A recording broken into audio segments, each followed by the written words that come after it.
Hello students, how are you all? Hope you are fine. We are going through a strange situation. You people are at your home. We teachers are on the screen. For the time being, this is going to be our normal classroom. Welcome to class 10 Geography. Let me introduce the textbook first. We have 10 chapters in Geography. Today, we are going to start our first chapter. Studying Geography is really interesting. While learning Geography, we will come to know about mystery of universe. Okay? Are you ready? If you are ready, let's get started. As we all know that our earth wrapped in wonders. Sometimes we can see the earth buried in snow. Sometimes we can see the lush greenery everywhere. Some other times we can see the decor. Decor means the earth decorates itself with beautiful flowers and leaves. But sometimes we feel scorching heat and dryness.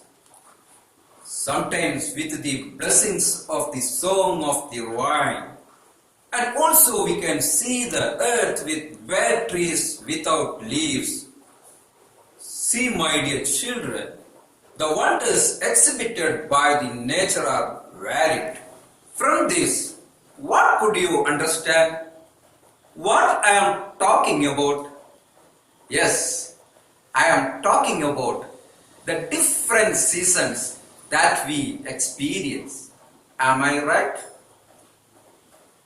So, here begins our first chapter, Seasons and Time.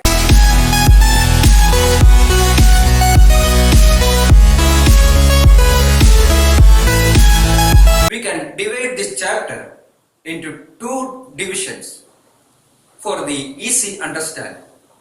The first division is about season and the second division is about time calculation.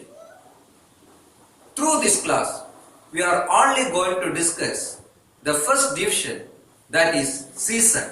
Let's discuss first how the seasons occurs on the earth. Let's discuss through this class.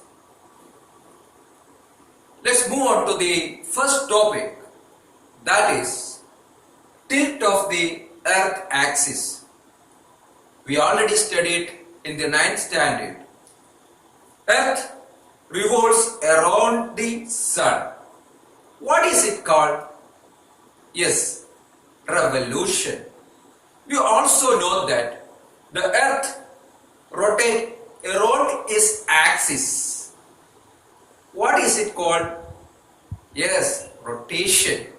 So, earth centralizes the axis and rotate. Axis is an imaginary concept.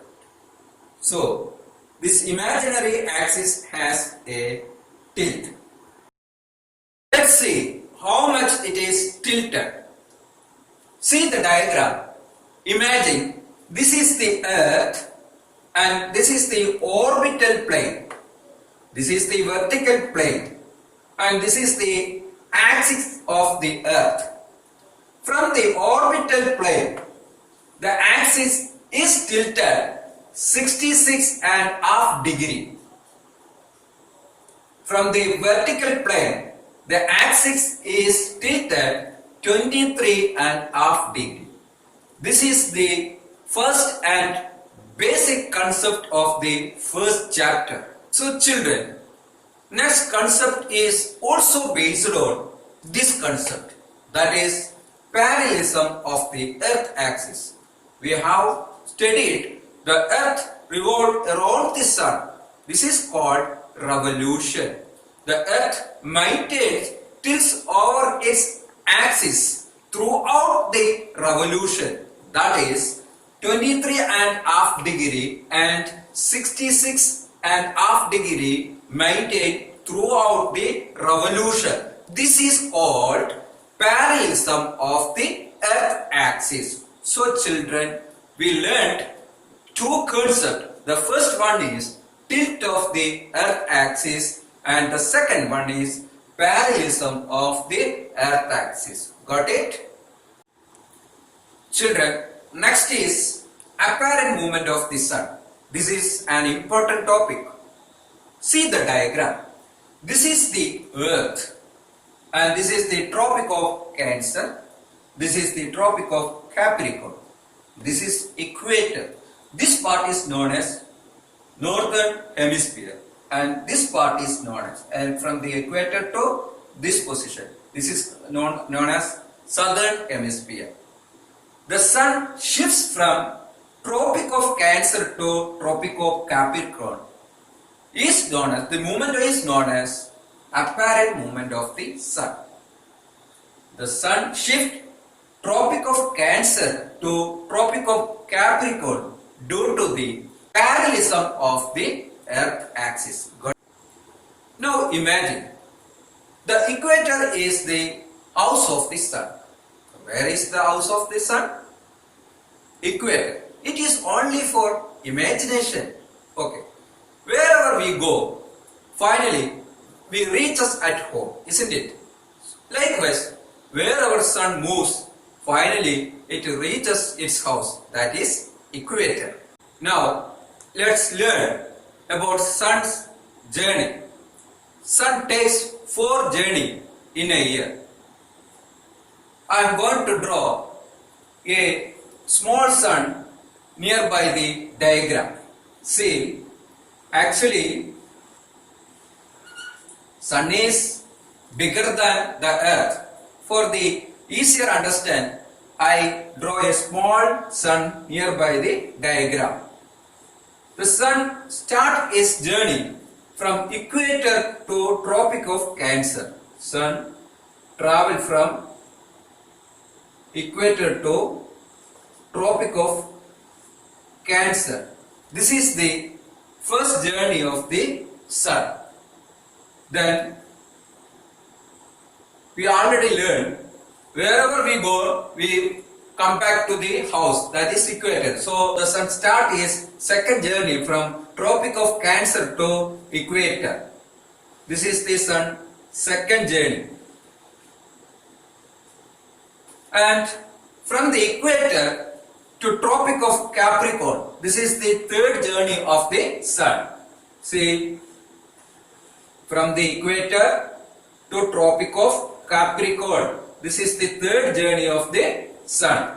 We already learned, wherever we go, we come back to the house. Likewise, the sun also returned to his house, that is the equator, that is the fourth journey of the sun. See, listen here. From the Tropic of Capricorn to equator, this is the fourth journey of the sun. This movement is known as the apparent movement of the sun. So children, we already discussed the fourth journey of the sun. This movement of the sun is known as apparent movement of the sun. From March 21st, the sun starts its journey from equator and June 21st it reaches in Tropic of Cancer. This is the first journey of the sun. Equator to Tropic of Cancer. This is the first journey. It takes 3 months. And the second journey starts from Tropic of Cancer to equator. That is the June 21st and it will reach in September 23rd. The second journey from Tropic of Cancer to equator. This is the second journey. This from June 21st to September 23rd. It also takes 3 months. The third journey from equator to Tropic of Capricorn. That is the September 23rd and it reach here Tropic of Capricorn December 22nd. And the fourth journey, it starts from Tropic of Capricorn on December 22nd and it reach in equator in March 21st. These are the four journey of the sun. Now let's discuss what happened the first journey of the sun. See, from March 21st to June 21st, In northern hemisphere, that is here, spring. In the southern hemisphere, SH means southern hemisphere, it will be autumn. That is here will be autumn. See, the second journey, June 21st to September 23rd. Northern hemisphere will be summer and the southern hemisphere will be winter. The third journey, that is September 23rd to December 22nd. In northern hemisphere, it will be autumn and the southern hemisphere, it will be spring. The last journey, that the fourth journey, December 22nd to March 21st. In northern hemisphere, it will be winter and the southern hemisphere, it will be summer. Okay? See here, just opposite spring, here spring, in southern hemisphere will be autumn. In northern hemisphere, summer and the southern hemisphere will be winter and the vice versa. Children, along with this, we have three concepts also. The first one is equinoxes. We have 4 dates, March 21st, June 21st, then September 23rd, December 26th. Others is repeating. Then I have taken only 2 dates, that is the March 21st and September 23rd. What is the specialty of this date? See here, March 21st and September 23rd, the sun will be over the equator. So, the northern hemisphere experience equal day and night. This is known as equinoxes. For example, the sun rise March 21st at 6 a.m. Then, in September 23rd, the sun rise at 6 a.m. The sun set March 21st at 6:30 p.m. September 23rd, the sunset at 6:30 p.m. So, the northern hemisphere experience equal day and night. This is known as equinoxes. So, children, we already taken 2 days. Now, I am going to take the third day, that is June 21st. On June 21st, the sun will be over Tropic of Cancer. So, the northern hemisphere experience longest day and the shortest night. This is known as the summer solstice. So, what is summer solstice? On 21st June, the position of the sun is over the Tropic of Cancer. So, northern hemisphere experience longest day and the shortest night. This is known as the summer solstice. Now, let's come to the third concept, that is winter solstice. We remaining only one date, that is December 22nd. In December 22nd, the sun comes over the Tropic of Capricorn. So, in the southern hemisphere, experience longest day and shortest night.